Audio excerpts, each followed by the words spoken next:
A'udzu billahi minasyaitonir rajim. Bismillahirrahmanirrahim. Bab tauhid utawi iki bab tauhid. At-tauhidu tabiun lil muakkadi utawi tauhid tabiun iku isim kang anut lil muakkadi kedue muakkad. Isim kang den kuataken. Muakkad kang den tauhidi. Fi rafihi dalam rafane tauhid wa nasbilan nasbe tauhid wa khafdihi lan jere tauhid wa ta'rifi lan ma'rifate tauhid. Wa yakunu lan ana iya tauhid bi alfadin ma'lumatin iku kelawan pira-pira lapad ma'lumatin kang den keweruhi wa hiya lan ya lapad tauhid an nafsu iku lapad nafsu wal ainu lan lapad ainu wa kullu lan lapad kullu wa ajma'u lan lapad ajma'u wa tawabi ajma'a lan lapad tawabi ajma'a wa hiya lan hiya tawabi ajma'a iku lapad aqta'u lan abta'u wa absa'u lan lapad absa'u. Takulu ngucap sira ing lapan koma Zaidun nafsuhu wis ngadeg sapa Zaid nafsuhu dheweke ki Zaid wa ra'aitul qauma kulaum lan ningali sun al qauma ing kaum kulaum sakabeh kaum wa marartu bil qaumi ajmaina lan liwat isun tetemu kelawan kaum ajmaina sakabeh. Bismillahirrahmanirrahim. Isim tawabi selanjutnya yaitu sing wajib dibaca ropa karena sebab menjadi taukid. Taukid secara bahasa adalah takwiyah. Takwiyah untuk menguatkan ya. Secara bahasa untuk menguatkan. Sedangkan secara istilah ada dua. Ada yang namanya taukid lafdi, ada juga yang namanya taukid maknawi. Kalau taukid lafdi itu dia mengulang lafad ya, mengulang lafadnya baik itu isim yang diulang atau fiil yang diulang atau huruf yang diulang atau lafad yang sesuai maknanya. Contoh Ja'a Zaidun Zaidun wistaka sapa Zaid Zaid. Nah itu taukid lafdi yang diulang isim atau fiil Ja'a Zaidun wistaka sapa Zaid. Nah itu taukid lafdi yaitu dari fiil atau huruf seperti waw diulang dan atau huruf iya kalau dalam bahasa Indonesia hai Zaid kesini iya. Nah itu jawaban iya adalah taukid huruf ya. Jadi baik itu huruf isim ataupun fiil yang diulang, maka kalau diulang seperti itu namanya taukid lafdi. Atau kata yang sejenis, misalnya qa'ada jalasa zaidun. Nah qa'ada wis dodok, jalasa wis dodok, zaidun sapa zaid. Nah qa'ada dan jalasa kan satu jenis maknanya muradi persamaan, maka sama disebutnya taukid lafdi. Nah kalau taukid maknawi dia itu adalah isim yang mengikuti isim sebelumnya. Isim sebelumnya itu disebut sebagai muakkad, isim yang ditaukidi ya. Kemudian taukid di situ fungsinya sebagai penjelas, menghilangkan kesamaran ya.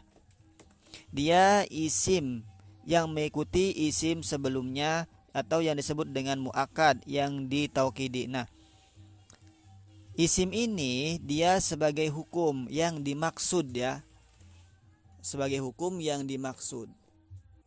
Misalnya contohnya Ja'a Zaidun nafsuhu wistaka Zaidun sapa Zaid nafsuhu pribadine Zaid dheweke Zaid. Nah misalnya kita buang ya lapad nafsu itu adalah lapad taukidnya Ja'a Zaidun wistaka sapa Zaid. Nah itu kalimat Ja'a Zaidun itu masih samar, masih adanya kemubahaman, ketidakjelasan.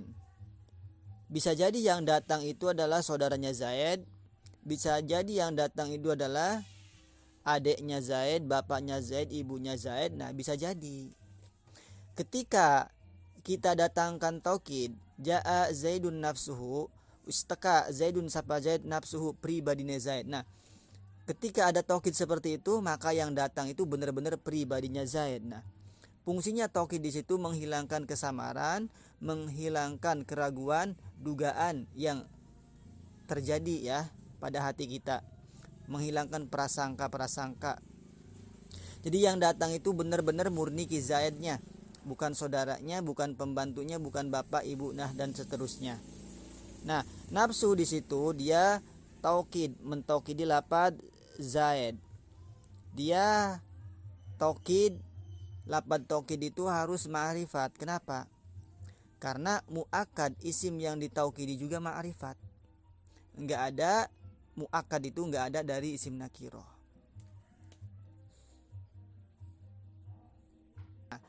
Taukid di situ dia sebagai penjelas ya. Yang dimaksud hukum yang datang di situ adalah pribadinya Zaid. Bukan saudaranya yang datang, bukan bapaknya, bukan ibunya. Nah, kemudian dia itu si taukid tabiun lil muakkad, harus mengikuti terhadap si muakkad, isim yang ditaukidi, baik rofa, nasab atau jar dan juga ma'rifatnya. Di situ Zaid dibaca rofa karena jadi fa'il, maka nafsu taukidnya dibaca rofa juga. Kemudian Zaid di situ ma'rifat, maka nafsu juga ma'rifat ya, semuanya ma'rifat kalau lapad-lapad taukid.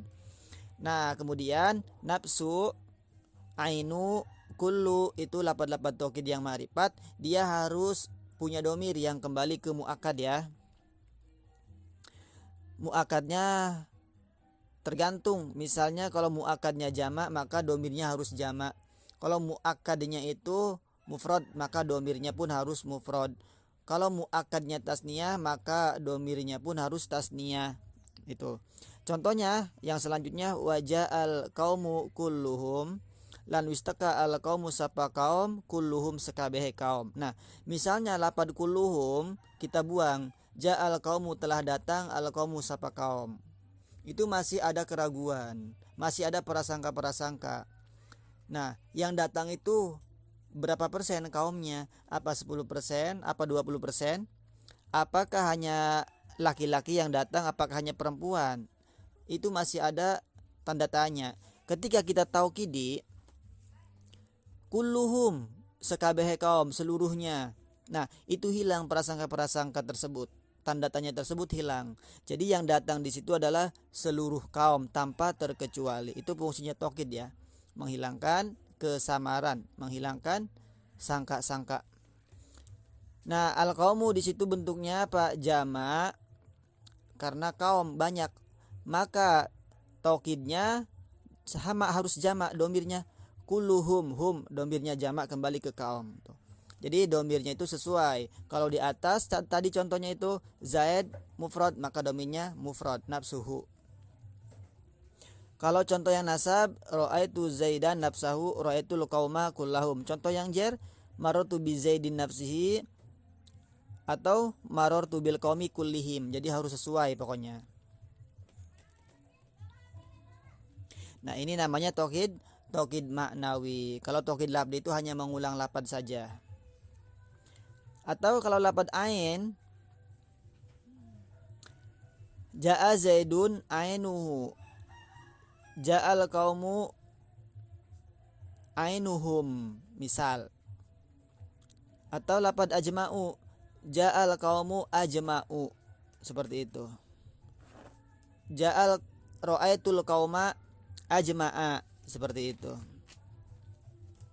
Nah, kemudian lapad-lapad taukid selanjutnya yaitu akta'u, abta'u dan absa'u. Dia ini mengikuti maknanya seperti apa? Seperti ajma'u. Nah, tapi dia ini lapad yang tiga ini, akta'u, abta'u, absa'u, dia harus didahului oleh lapad ajma'u kalau mau dijadikan sebagai taukid. Contoh, ja'al qaumu ajma'una, akta'una, abta'una, absa'una. Ja'al qaumu ajma'una, wistaka sapa kaum, ajma'una sekabehe kaum, akta'una sekabehe kaum, abta'una sekabehe kaum, absa'una sekabehe kaum. Jadi kalau mau dibikin taukid, tiga lafad ini harus didahului oleh lafad ajma'u ya. Contoh dari kimusonib, qoma Zaidun nafsuhu wa ra'aitul qauma kullahum mamartu bil qaumi ajma'ina. Nah, lafad ajma'ina di situ tergantung, karena di situ dia sedang dalam keadaan jer, ya kan? Jernya ya nun. Kalau dalam keadaan ropa maka dengan waw nun ajmauna. Maka kalau jar ajmaina, kalau nasab ajmaina, harus sesuai ya. Nah itu taukid. Jadi taukid secara bahasa itu takwiyah untuk memperkuat. Kalau secara istilah ada dua, ada taukid lafdi, ada juga taukid maknawi. Taukid lafdi itu hanya mengulang lafadznya saja, baik itu isim yang diulang atau fiil yang diulang atau huruf yang diulang. Sedangkan taukid maknawi adalah isim ya, isim yang mengikuti isim sebelumnya, dia sebagai penjelas dari isim yang diikutinya dari muakadnya. Dia harus mengikuti isim yang diikutinya itu dari muakad, dari segi ropa, nasab, jar, dan juga dari segi ma'rifatnya. Kemudian lafaz-lafaz taukid itu semuanya ma'rifat karena muakadnya adalah ma'rifat, tidak ada yang nakiro. Kemudian lafaz taukidnya itu harus mengandung domir yang kembali kepada muakad yang sesuai. Kalau si muakadnya mufrad, domirnya harus mufrad.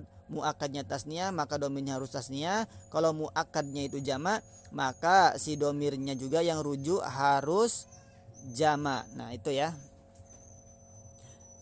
fungsinya untuk menghilangkan prasangka praduga.